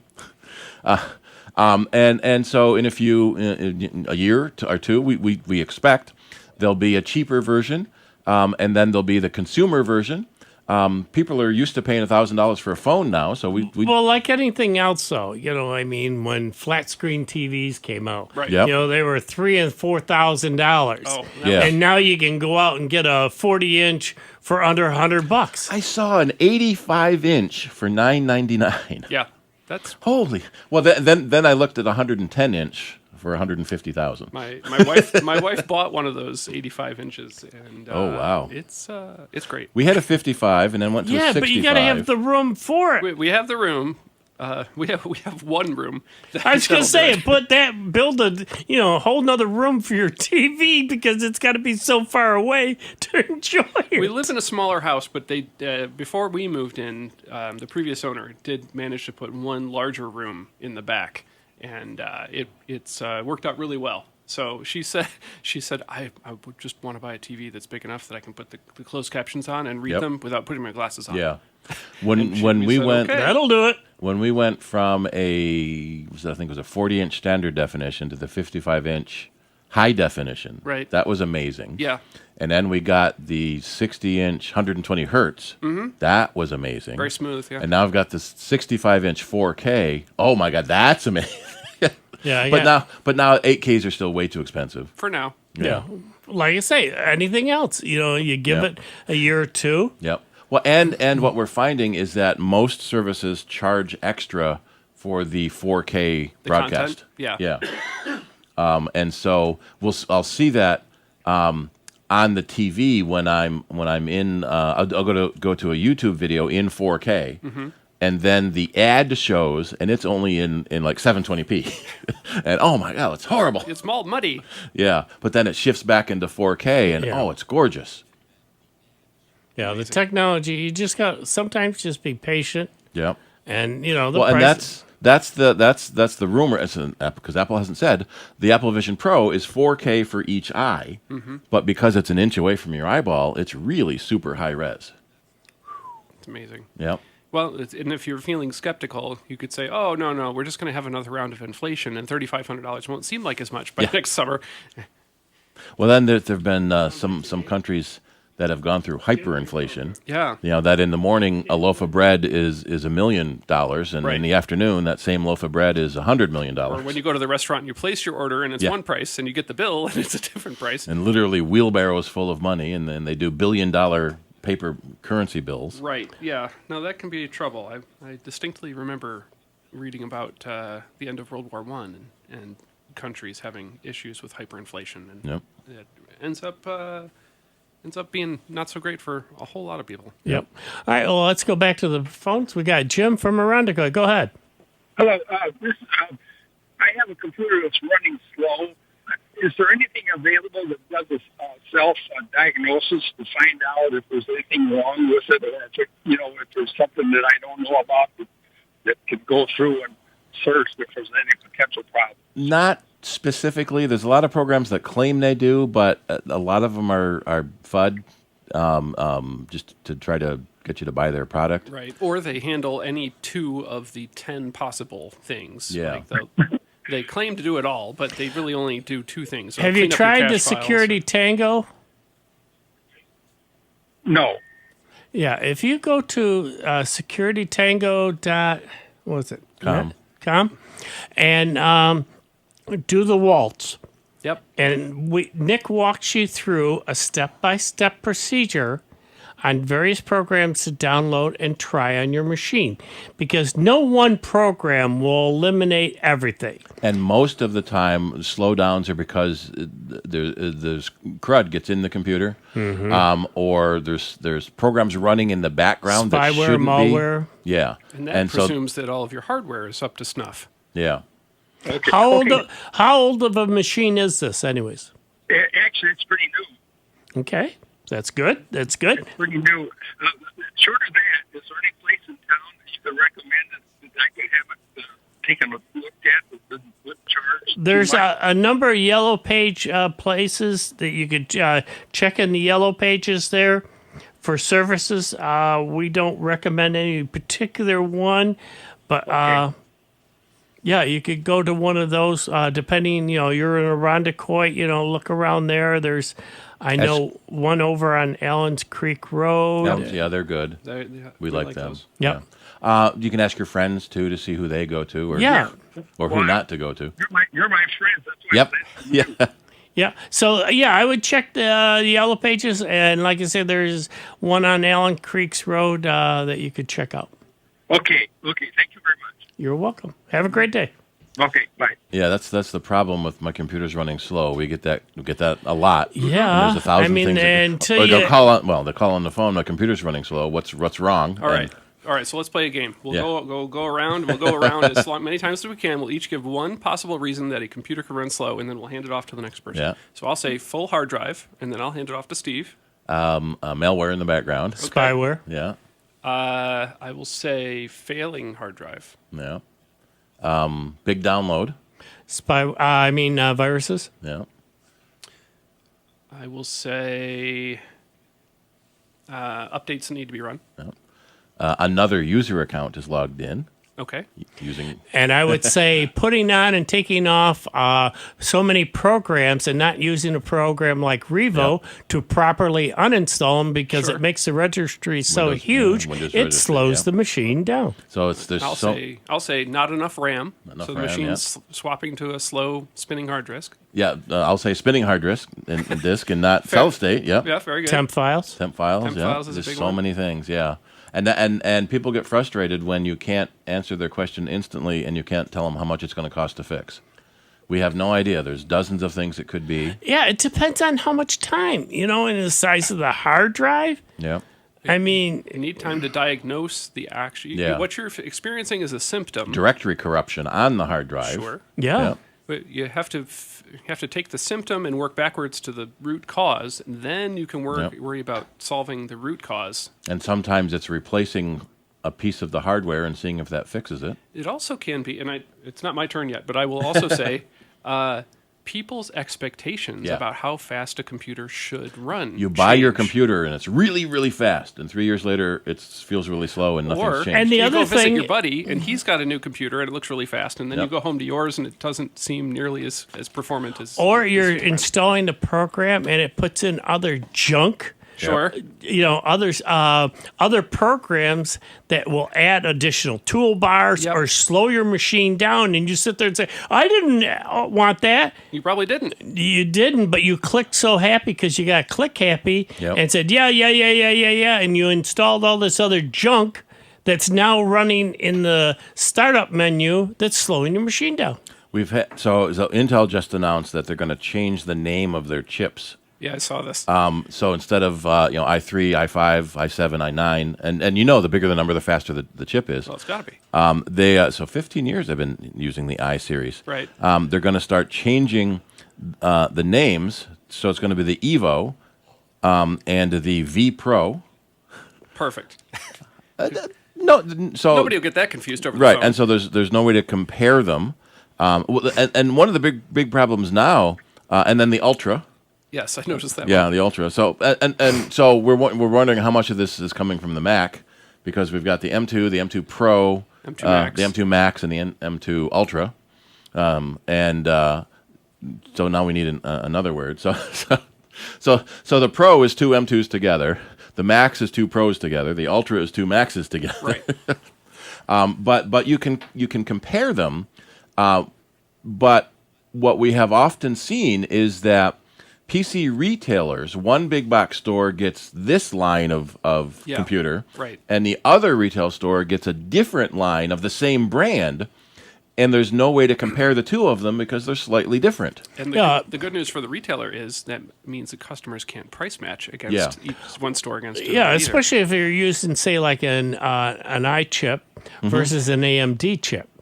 Because the biggest thing with AMD is they'd sit there and say, because it would be touted, oh, well, that's a little bit slower. No.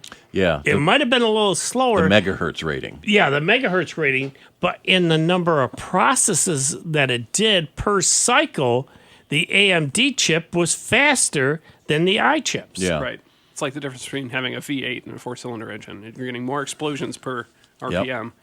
Yeah. So even at 3,000 RPMs, the V8's doing much more, providing much more power. Yeah. And so it makes it harder to compare chips and therefore harder to compare computers. So now you're shopping on price. And that's another thing from Apple's announcements. The 15-inch MacBook Air, we've installed quite a few of those in the week it's been out. That's pretty good. Yeah, no, it's proving to be very popular. And it's gorgeous. It's relatively inexpensive, and it's one of the first times Apple has done a big screen in a low-end machine. Yeah. Traditionally, Apple has their cheap computers with small screens, right, and the expensive computers with big screens, and you couldn't get anything in the middle. I remember a big Microsoft commercial years ago where someone wanted a 17-inch computer with for $1,000. And Apple's 17-inch model was $3,500. It's Sure. $3,499 again. Right.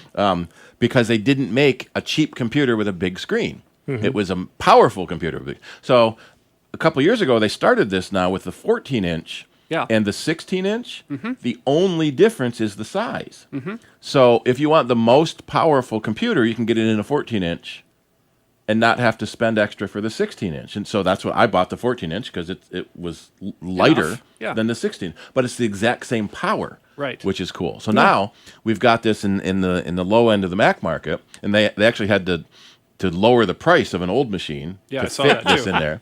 So now it's $999 for the M1, $1099 for the 13-inch M2, and $1299 for the 15-inch M2. Right. Which is all the computer anyone needs.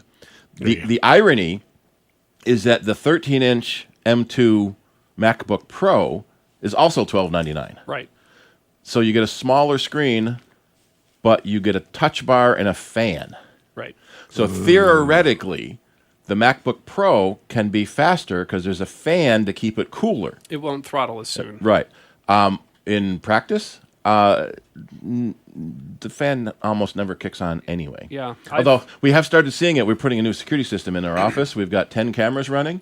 And on Jackie's MacBook Pro, it's getting warm. Okay. And the fan starts Finally. kicking. Yeah. Starts You're kicking finally, in. finally getting there. So if you're editing You're hitting the max. Yeah. If you're editing multiple 8K streams, you might need. No, then you go to the 14-inch that is the M2 Pro processor and is even faster. I mentioned this when I got this computer. When I'm doing the Soundbytes editing, exporting the final MP3 file used to take about 6 minutes. Okay. Now on my M1 Pro, 90 seconds. My goodness. And I only do that once a week, so it's not that big a deal. But if you're an audio production engineer and you're doing that 100 times a day, that's a lot of time. That you got to worry about. Sitting now there and watching that time click away, and you could be doing other things, or producing more stuff. Yep, and for 90% of the people, that 15-inch MacBook Air, even though it's technically the entry-level computer, is fine. The M2 processor is so darn fast. Yeah. I've had my M1 MacBook Pro. This was like the first generation M1. And I charge it twice a week. I know I tell people that, and they don't believe me. But I charge it twice a week. I use it every day. And I'm trying to remember the times that I've heard the fan come on.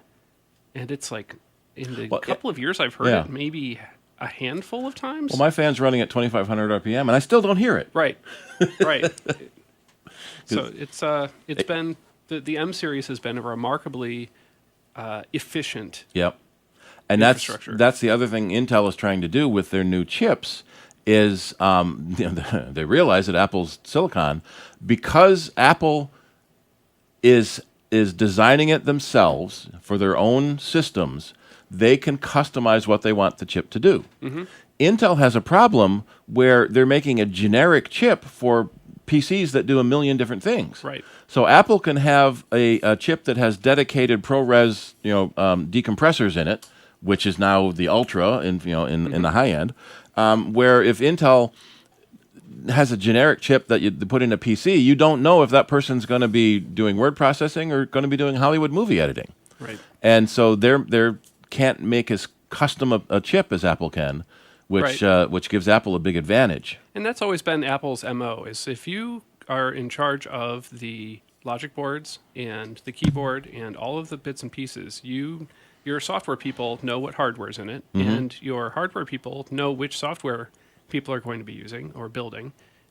You can integrate a bit more tightly and wreak out some efficiencies of that. Now, for general purpose computing, which is kind of the world that Intel has been in for 50 years, that's a different idea. And the idea at the time was for hobbyists in the 70s who wanted to put a chip in and then get some DRAM and then get all the other circuits it took to make a bus and develop all these things. It was more about cobbling together, and it was a hobbyist kit kind of thing. Yeah. And the personal computer industry kind of grew out of that.